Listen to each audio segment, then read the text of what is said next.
Welcome everybody to this edition of Attention Talk Video. I'm your host, Attention Coach Jeff Copper, and I'm here with Elaine Taylor-Kloss of Impact ADD. Elaine, ADHD. ADHD. You know, I get that wrong every single time. You do. What is that? ADHD, ADD, they are interchangeable. It is, and I can't seem to get it right, so I have to go to negative reinforcement pretty soon. I'll just correct you. And you're not going to want to get corrected too long before you capture it. Or we could have a code word. We could talk code words. Jeff.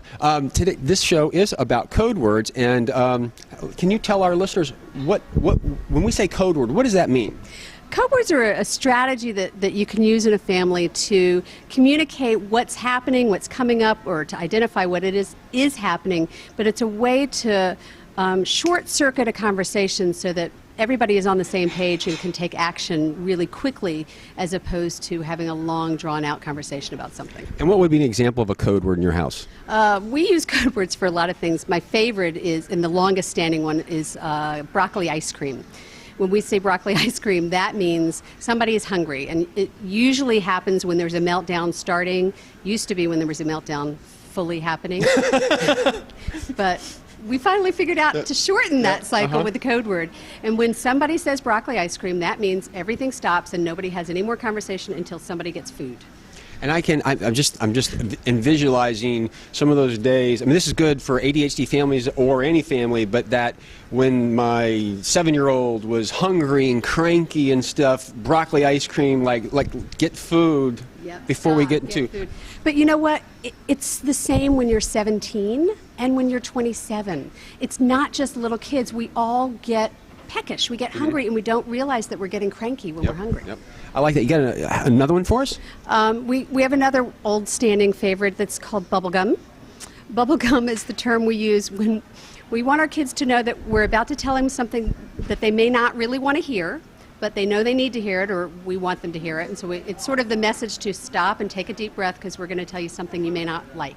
So I like that. You know, being coaches, when you say bubblegum, it's that built-in pause, like, let's take our breath before we kind of do that. So that's the, but I got the food and ice cream, but bubblegum and... Well, so bubblegum was my daughter's choice, and it was really important that we come up with something that she thought was fun and playful. Okay.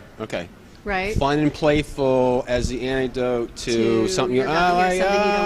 Okay, I got it. Right. Another one you said, rope. Yeah, rope is a more recent addition to our repertoire.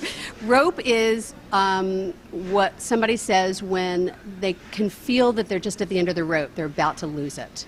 And we want our kids to become emotionally aware, right? We want them to recognize when it's becoming hard to manage.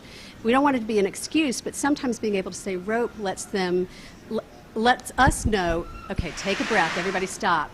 Pause for a minute, because whatever is happening is too hard for them to continue it. And what I really like about that is it's so coach-like, because when let's say you have an ADHD teen and they're buying into this, to notice that they're into the rope is they're paying attention, they know what's going on, and so they're pausing and they're saying rope, which is such a great skill, because so many times as coaches, I know we're doing a lot of teaching people to catch and pause, to notice what they're doing, to change their behavior, and the mere fact that these little words are actually kind of conditioning people to observe what's going on and to say, wait a second, it's time to go, and change that course of action with something as simple as a keyword expeditiously. Well, and if you sort of pull back from that, even more conceptually, that's how it shows up in our life.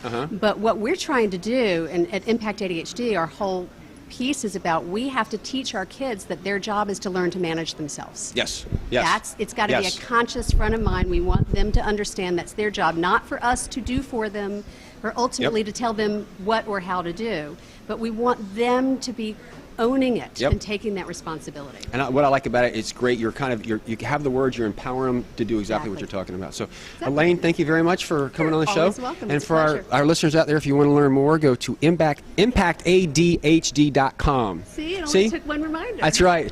And no code word on that one. Thanks for having me. Thanks, everybody.